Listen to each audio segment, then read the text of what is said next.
the blood trailing behind her in the Montana dust, was the first thing Samuel Wright noticed when he rode into the narrow canyon pass that September morning in 1882. And he knew immediately that whoever left that crimson path was running out of time. He dismounted from his mare in one fluid motion, his boots hitting the rocky ground as his eyes tracked the erratic pattern of droplets leading deeper into the shadowed gorge. The sun hung low on the eastern horizon, casting long shadows across the rugged terrain between Fort Benton and the mining settlements to the south. Samuel had been traveling for 3 days straight, carrying urgent dispatches for the territorial marshal, but those papers suddenly seemed far less important than the life bleeding out somewhere ahead of him. He moved quickly but cautiously, his hand resting on the revolver at his hip. This country was unforgiving, and danger wore many faces out here in the wilderness. The blood trail grew thicker as he progressed, and then he heard it, a soft whimper of pain that made his chest tighten. Rounding a massive boulder, Samuel found her collapsed against the stone, her dress torn and stained dark with blood, her face pale as fresh milk.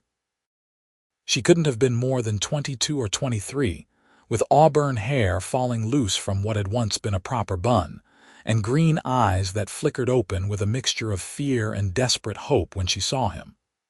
"Please," she whispered, her voice barely audible. "Please help me." Samuel was beside her in an instant, his experienced hands already assessing her injuries. A deep gash ran along her left side, likely from a fall against the sharp rocks that littered this treacherous passage. Her dress was shredded at the hem and her hands were scraped raw. "What happened?" "Who did this to you?" "No one," she managed, wincing as he pressed his bandana against her wound to slow the bleeding. "Stage robbery. I jumped when the shooting started. Been walking since yesterday morning trying to reach Fort Benton. I thought I could make it, but I cannot go any further." Her eyes rolled back slightly, and Samuel knew she was fading fast from blood loss and exhaustion. Fort Benton was still 12 miles north, too far for her to walk in this condition, too far even if he could get her on his horse.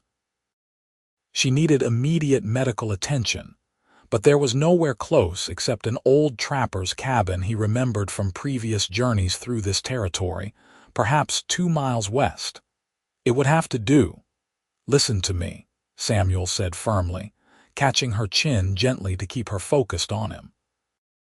"I am going to get you to safety, but you need to stay conscious." "What is your name?" "Nora," she breathed. "Nora Parrish." "Well, Miss Parrish, I am Samuel Wright, and I give you my word that you are going to be just fine." He shrugged out of his coat and wrapped it around her shoulders, then carefully slid one arm beneath her knees and the other behind her back. She cried out softly when he lifted her, and he felt her blood seeping warm through his shirt, but there was no other choice. "Hold on to me now. This is going to be rough going." Nora's arms came up weakly around his neck, her head falling against his shoulder as he started walking. She weighed almost nothing, he thought grimly, probably had not eaten since the robbery. His horse followed behind them, reins dragging, well trained enough not to bolt. The morning sun climbed higher as Samuel navigated the rocky terrain, every step measured and careful despite the urgency screaming through his veins. He could feel Nora's breathing against his neck, shallow and too fast, and he talked to her continuously to keep her anchored to consciousness. "Tell me about yourself, Miss Parrish. Where were you headed before the robbery?" "Fort Benton," she murmured. "My brother. He is a doctor there. Sent for me after our parents died in Philadelphia. Fever took them both last spring." Samuel's jaw tightened. So she was an Easterner, probably never seen country this wild before, certainly never expected to end up bleeding out in a Montana canyon. "Your brother will be worried sick." "What is his name?" Thomas Parrish." Her fingers clutched weakly at his shirt. "Are you really a cowboy? You do not sound like the cowboys in the dime novels." Despite everything, Samuel felt a small smile tug at his mouth. "I have worked cattle most of my life, Miss Parrish, though I have done other things too. Right now, I mostly carry dispatches and do security work for the territorial government. The pay is steadier than cowboying, and the work keeps me moving, which suits me fine. Why do you want to keep moving?" Her voice was dreamy now, fading, and Samuel quickened his pace. "That is a story for another time. Right now, you need to focus on staying with me. Tell me about Philadelphia. I have never been east of the Mississippi." She tried to answer, but her words became incoherent, and Samuel felt a spike of fear as her body went limp in his arms. "Nora, Miss Parrish, wake up!" He jostled her slightly, relief flooding through him when her eyelids fluttered. "Stay awake. Please stay awake." "So tired," she whispered. "I know, but you have to fight it. Just a little further now." He was lying. The cabin was still a good mile away, and the terrain was getting rougher. His arms burned with the strain of carrying her, but he barely noticed. All his focus was on putting one foot in front of the other, on keeping her warm, on willing her to keep breathing. He had seen too much death in his 30 years, lost too many people he cared about.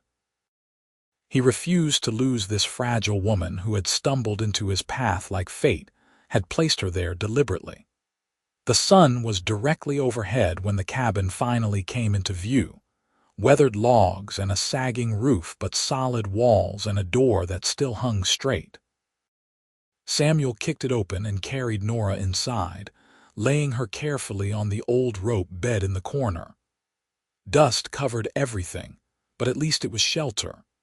He worked quickly, building a fire in the stone hearth, heating water in a battered pot he found hanging on the wall.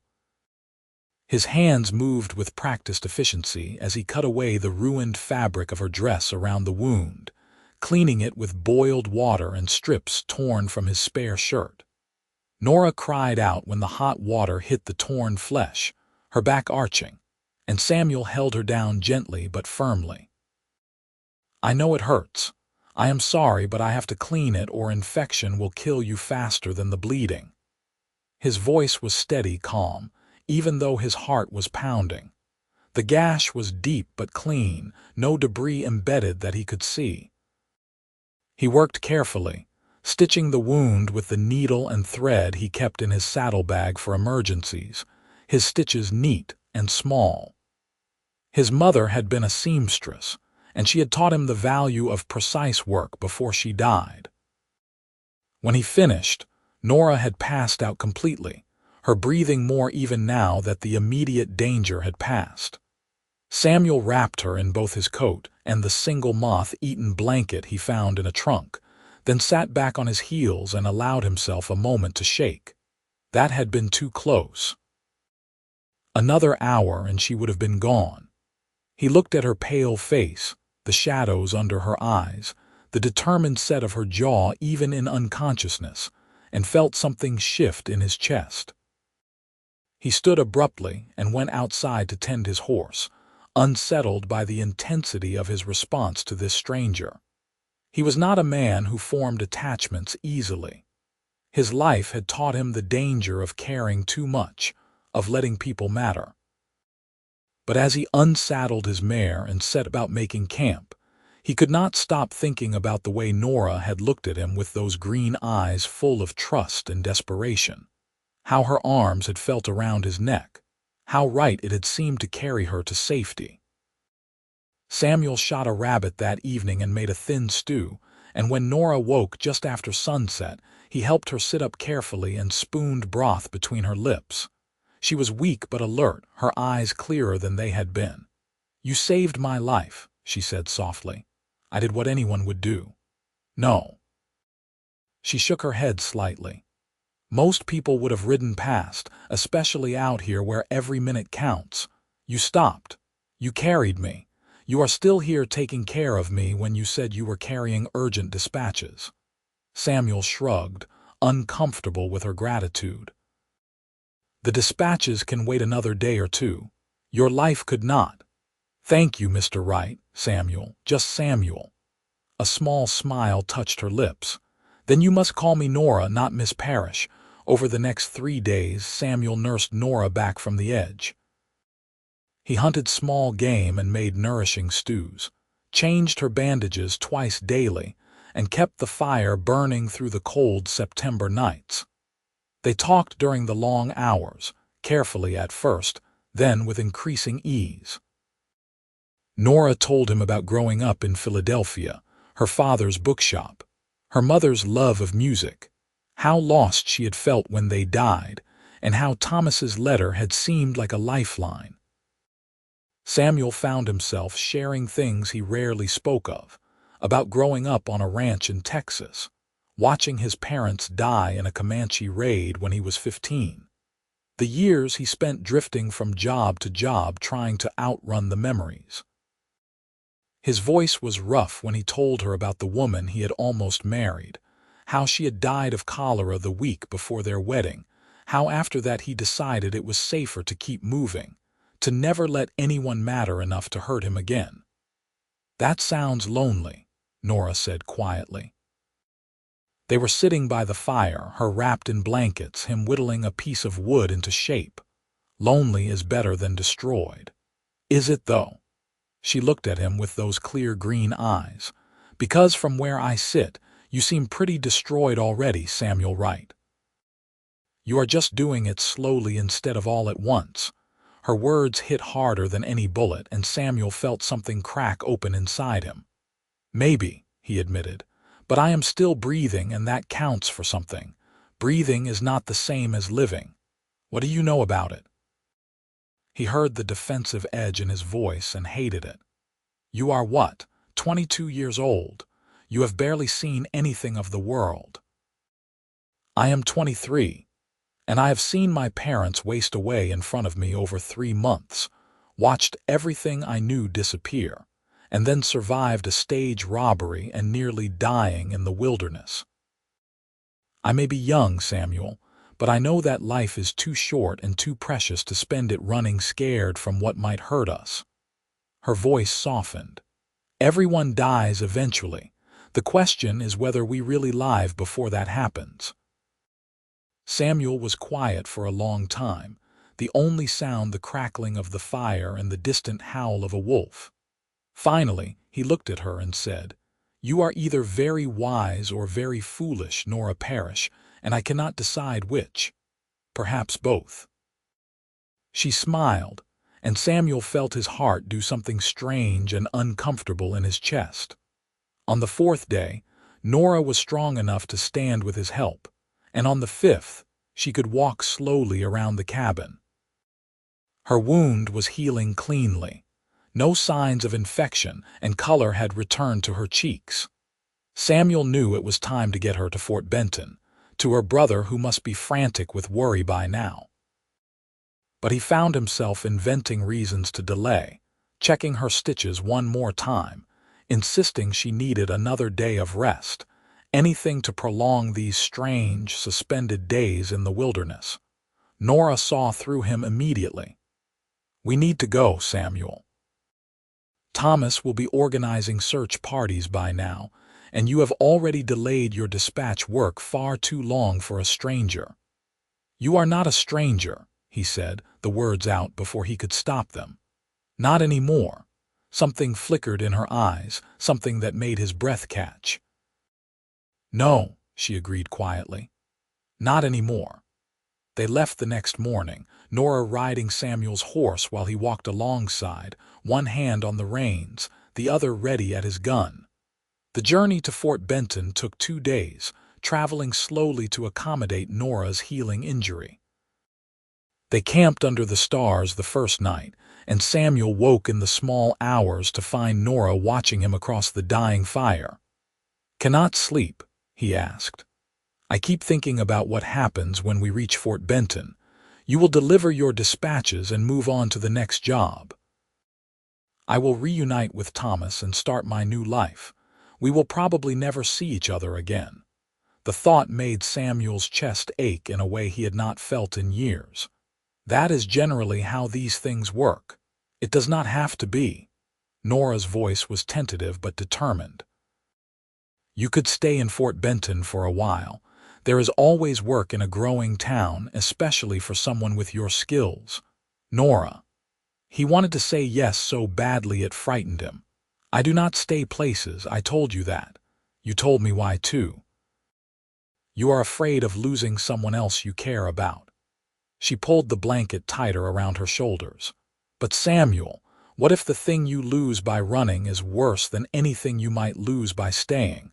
What if you lose the chance to actually be happy? Happiness is not meant for men like me."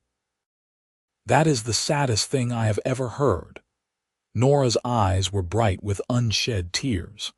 "I think happiness is meant for everyone brave enough to reach for it. The question is whether you have that kind of courage." Samuel did not answer, but her words echoed in his mind through the rest of the night and all the next day as they made their way toward Fort Benton. The town came into view just before sunset, a sprawling collection of buildings huddled along the Missouri River.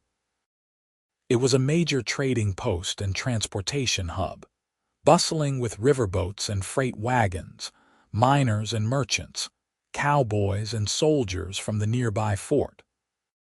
Thomas Parrish met them in the street before they even made it to his clinic, having been alerted by a boy who recognized the description of his sister.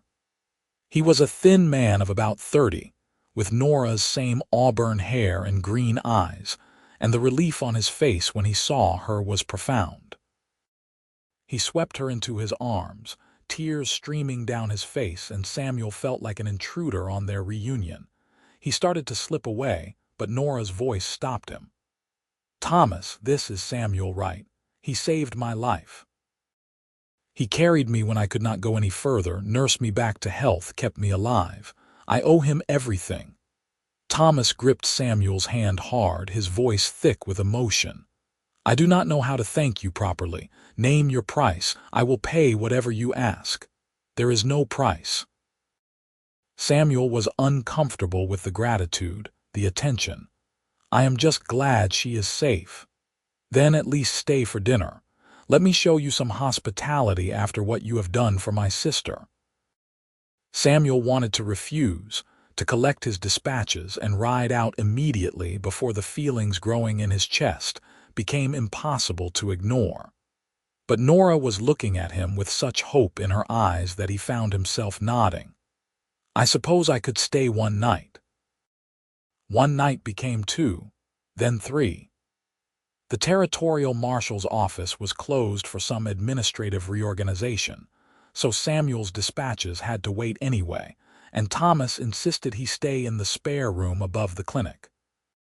Samuel told himself he was just being practical, letting his horse rest, making sure Nora's recovery was progressing well. But the truth was he could not bring himself to leave.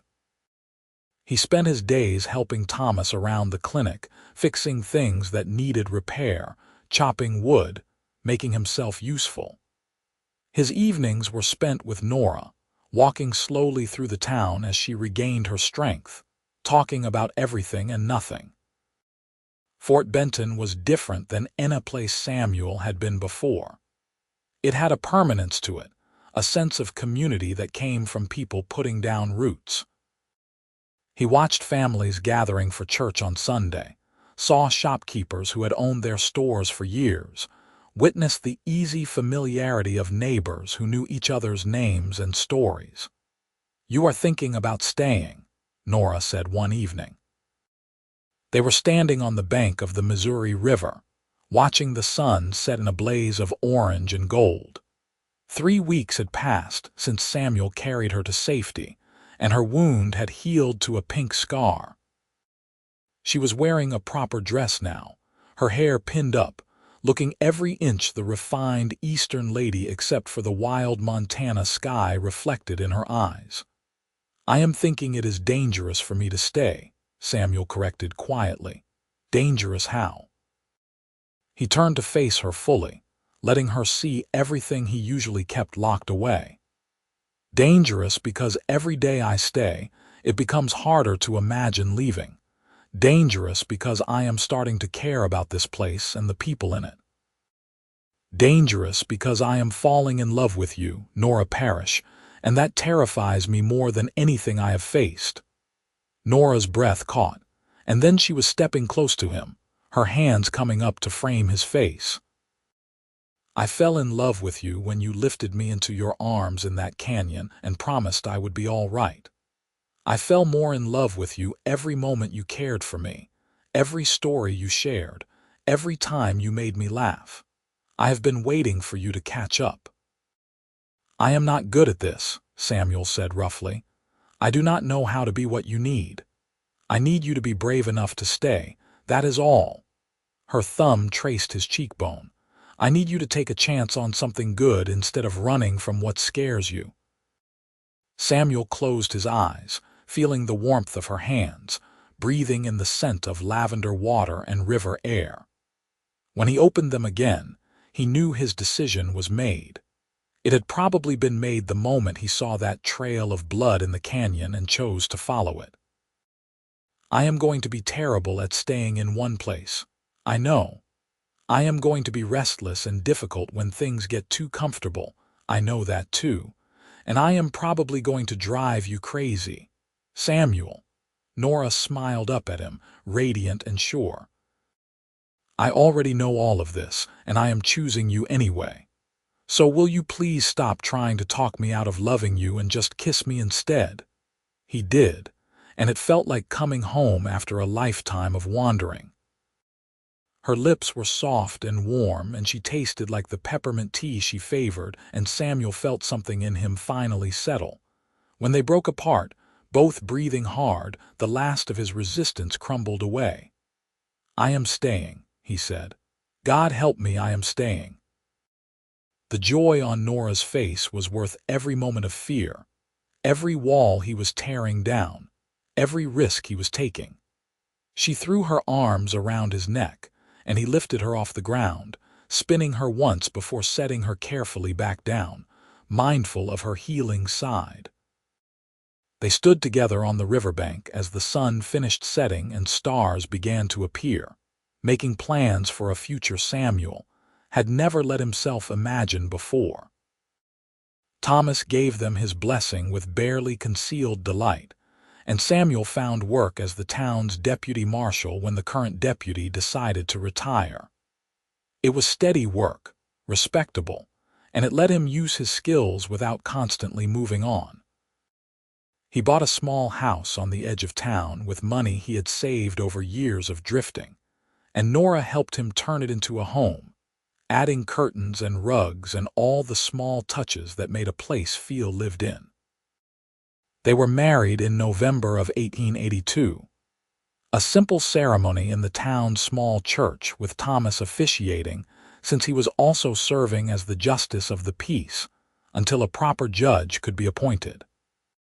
Nora wore a dress of cream-colored silk that had belonged to her mother, altered to fit her slimmer frame, and Samuel wore his best suit and looked so nervous that Thomas had to steady him when the time came to exchange vows.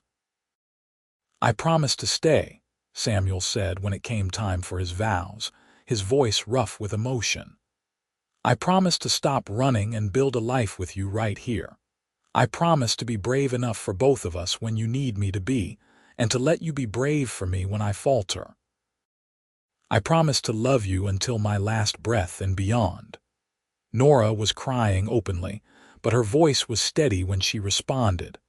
I promise to be your home and your safe place. I promise to stand beside you through whatever comes. I promise to remind you every day that choosing love over fear was the right decision.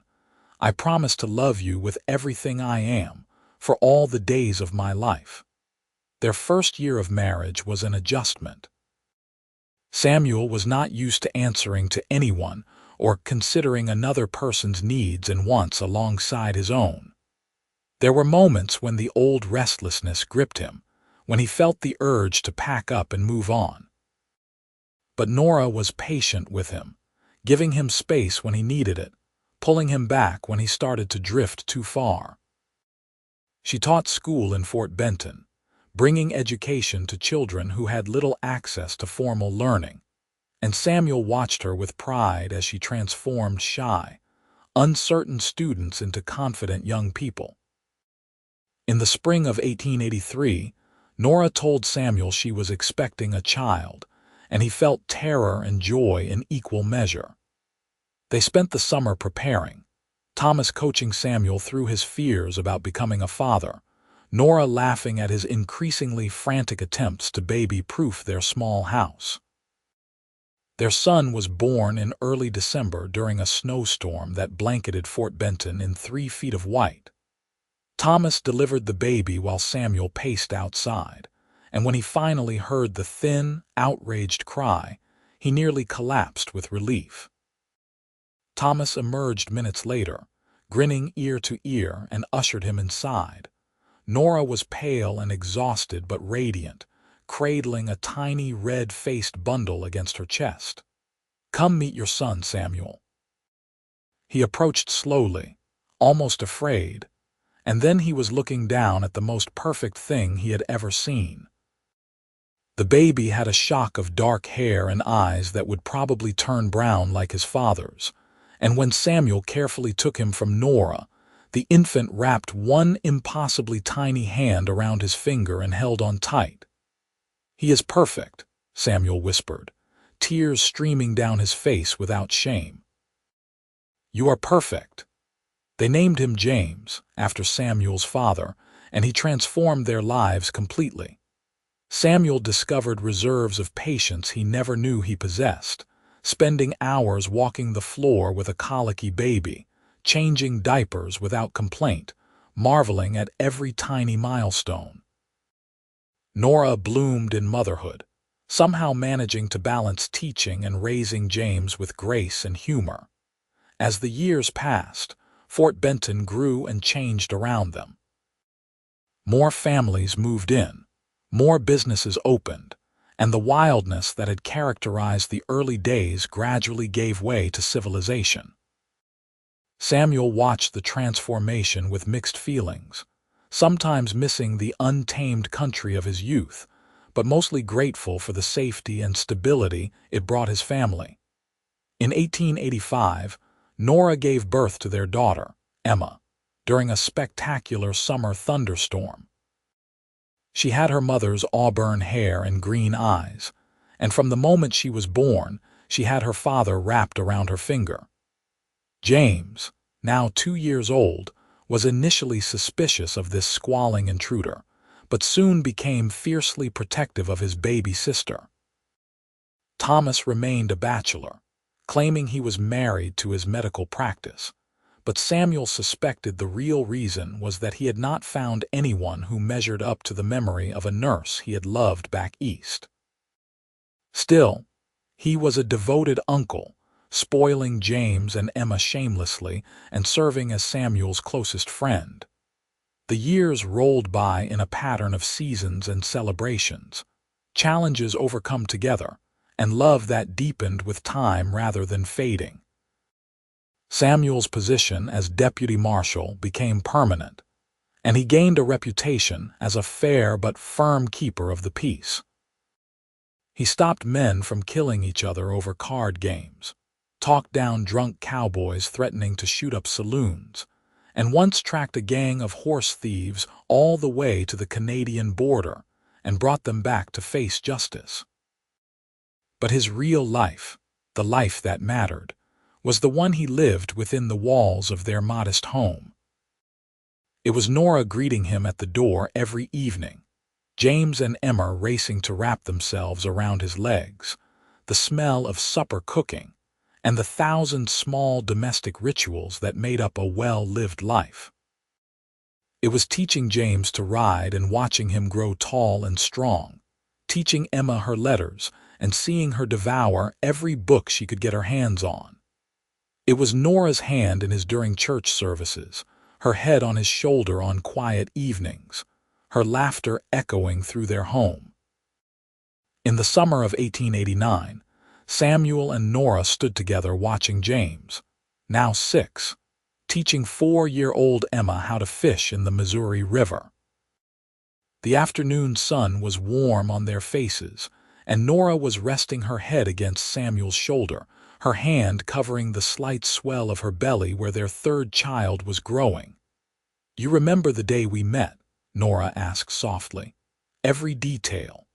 Samuel's arm tightened around her. "I saw the blood trail and followed it, and there you were, looking half dead but still stubborn as hell. I thought you were an angel at first. Then you spoke, and I realized angels probably do not swear quite so much." She laughed, the sound rich and warm. "I was so scared, Samuel. I truly thought I was going to die in that canyon. But you did not. You fought to stay conscious, and you held on while I carried you, and you trusted me to get you to safety." He pressed a kiss to the top of her head. "You were the bravest thing I had ever seen. You gave me a reason to fight. You made me feel safe even when everything was terrifying." Nora turned in his arms to look up at him. "Do you ever regret staying? Do you ever wish you had kept moving like you used to?" Samuel took his time answering, wanting to get it right. He looked at their children playing by the river, at the town spread out behind them, at the woman in his arms who had taught him that roots were not a trap, but a foundation. "Not once," he said finally. "Not for a single moment. You were right that night when you said happiness is for everyone brave enough to reach for it. You made me brave, Nora. You made me believe I could have this, and every day since has been a gift. Even the hard days, especially the hard days, because we face them together." He cupped her face in his hands. "I love you more now than I did when I carried you out of that canyon, and I loved you desperately even then. You are my home, Nora Wright. You and these children and this life we have built. I will never regret choosing to stay." She kissed him then, soft and sweet, and Samuel tasted salt and realized she was crying. "Happy tears," she assured him, laughing through them. "I am just so grateful. For you, for this, for everything." Their third child, a daughter they named Sarah, was born that winter. And then in 1892, their last baby arrived, another son they called William. Their house was full of noise and chaos, laughter and tears, the beautiful mess of a family that was loved and thriving. Samuel expanded the house twice to accommodate everyone, adding rooms and porches, building a life in lumber and nails that reflected the one they were building in their hearts. James grew into a serious young man who wanted to follow in Thomas's footsteps and study medicine. Emma inherited her mother's passion for teaching and her father's sense of justice, always standing up for the underdog. Sarah was wild and fearless, constantly giving her parents gray hairs with her adventures. William was the baby, sweet-natured and gentle, with an uncanny way with animals. Through it all, through the joys and sorrows, the triumphs and setbacks, Samuel and Nora remained each other's anchor. They had their arguments, moments of frustration and misunderstanding, but they always came back together because they had learned early on that choosing each other was a daily decision, not a one-time event. On their 20th wedding anniversary, in November of 1902, Samuel took Nora back to the canyon where he had found her. It took some planning, arranging for Thomas to watch the children, packing supplies, making the journey out into country that was much more settled now than it had been 2 decades earlier. But he wanted to show her something, and it had to be there. They stood at the spot where she had collapsed, where her blood had stained the rocks, where her life had hung by a thread. "This is where everything changed," Samuel said quietly. "This is where I stopped running. This is where I stumbled and could not go any further," Nora agreed. "And you scooped me up and carried me the rest of the way. I would do it again." Samuel turned to face her, taking both her hands in his. "I would do it 1,000 times, Nora. Carrying you to safety was the beginning, but I have been carrying pieces of you ever since, and you have been carrying pieces of me. That is what love is, I think. Carrying each other through the hard parts, trusting the other person to hold you when you cannot stand on your own. Nora was crying again, but smiling too. "You have become quite the poet in your old age, Samuel Wright. I am not old. I am 50. He pulled her close. "And you have made me a better man than I ever thought I could be. You have given me a life I never dreamed of deserving." "How do I ever thank you for that?" "You do not need to thank me. You just need to keep choosing me, and I will keep choosing you, and we will keep building this beautiful life together." She kissed him deeply, and Samuel held her tight, overcome with gratitude for the scared, stubborn woman who had trusted him to save her, and who had saved him in return. They stood together in that canyon for a long time, remembering and grateful, before riding back to Fort Benton and the life waiting for them there. The children rushed to greet them when they arrived home, and the house filled with noise and chaos and love, and Samuel thought about how close he had come to missing all of this. If he had ridden past that blood trail, if he had chosen the dispatches over the dying woman, if he had left Fort Benton instead of staying, his life would have been so much emptier. But he had stopped. He had followed the trail. He had carried Nora to safety and then stayed to build a life with her, and it had made all the difference. The years continued to roll forward, bringing changes and challenges, blessings and sorrows. Thomas died in 1905, his heart giving out suddenly while he was treating a patient, and Samuel and Nora mourned the man who had been brother, friend, and father figure to their children. James did indeed become a doctor, training under Thomas before his death, and then going on to medical school in Chicago, before returning to Fort Benton to take over his uncle's practice. Emma married a teacher from Helena and opened a school for girls in Fort Benton. Sarah eventually settled down, marrying a rancher and raising horses in the Montana wilderness she loved. William became a veterinarian, the first in the territory, and built a thriving practice treating everything from cattle to cats. Samuel and Nora watched their children grow and thrive, welcomed grandchildren into their lives, and grew old together with grace and humor. Samuel's hair went from brown to gray to white, and his hands developed arthritis that made quick draw shooting impossible. But he continued to serve as deputy marshal until he was 65, when he finally retired and spent his days puttering around their house, playing with grandchildren, and sitting on the porch with Nora watching the sun set over the river. In the spring of 1918, on a warm afternoon with apple blossoms drifting through the air, Samuel and Nora celebrated their 55th wedding anniversary. Their children and grandchildren gathered for a party in the yard of the house Samuel had built all those years ago. There were 16 grandchildren now, ranging from newborns to adults with children of their own, and Samuel looked at all of them and felt his heart might burst from the fullness of it. James stood to make a toast, his voice carrying over the crowd. "To my parents, who taught us what love looks like, who showed us that the bravest thing we can do is stay and build something lasting, who proved that choosing each other every day is what makes a marriage work. May we all be half as fortunate as they have been." Everyone raised their glasses, and Samuel felt Nora's hand slip into his, her grip still strong despite the arthritis that mirrored his own. He looked at her, this woman who had been his wife for more than half a century, and saw the same green eyes that had looked at him with trust and hope in a canyon so long ago. "I would do it all again," he told her quietly, the noise of the party fading around them. "Every moment, every choice, everything that brought me to you and kept me with you. I would do it all exactly the same." "Even the hard parts?" Nora asked, echoing their conversation from years past. "Especially the hard parts because they made the good parts that much sweeter." Samuel raised her hand to his lips. "You are still the most beautiful thing I have ever seen, Nora Wright. You are still my home." "And you are still my hero," she replied softly. My cowboy who stopped when he could have ridden past, who stayed when he could have left, who loved me when he thought he could not love anyone. Thank you for being brave enough to let me love you back."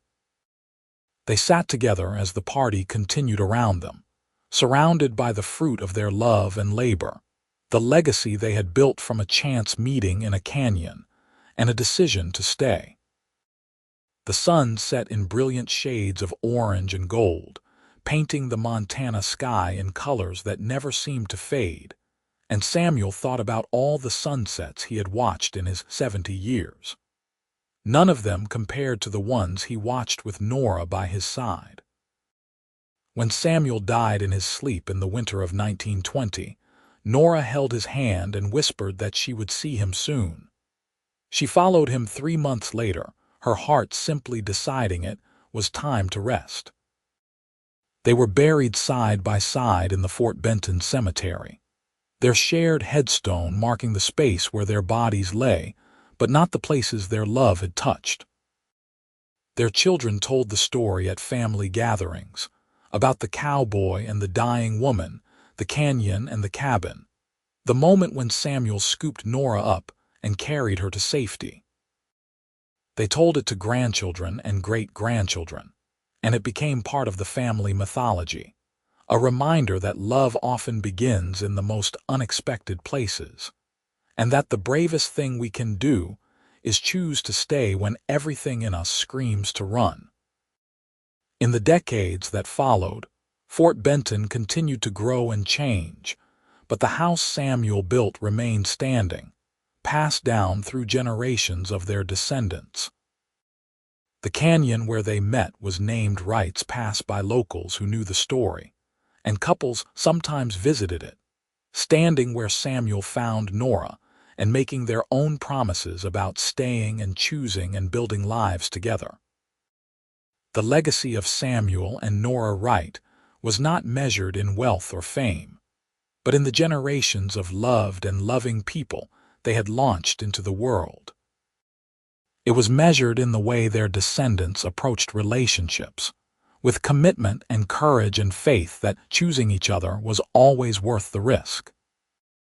It was measured in the way their story was told and retold, inspiring others to be brave enough to reach for happiness, even when fear whispered that it was safer to keep moving. Because in the end, Samuel had been right that November day when he married Nora. Choosing to stay, choosing to love, choosing to build a life together was the bravest thing he ever did. And Nora had been right too when she told him that breathing was not the same as living. They had both learned to truly live in the years they spent together, and that life had been rich beyond measure. The story of how she stumbled and could go no further, and the cowboy scooped her up and carried her the rest of the way, became more than just a tale of rescue. It became a metaphor for partnership, for the way we carry each other through difficult times, for the trust that builds when someone proves they will be there when you need them most. It became a reminder that sometimes the path we think we are walking is just leading us to the person who will change everything, and that being brave enough to let them change us is the beginning of real joy. And in a small town in Montana, where the Missouri River still flows and the sky still stretches endless overhead, the descendants of Samuel and Nora Wright continue to live and love and build their own stories, carrying forward the legacy of a cowboy who learned to stay and an Eastern girl who taught him that home is not a place, but a person who chooses you every single day.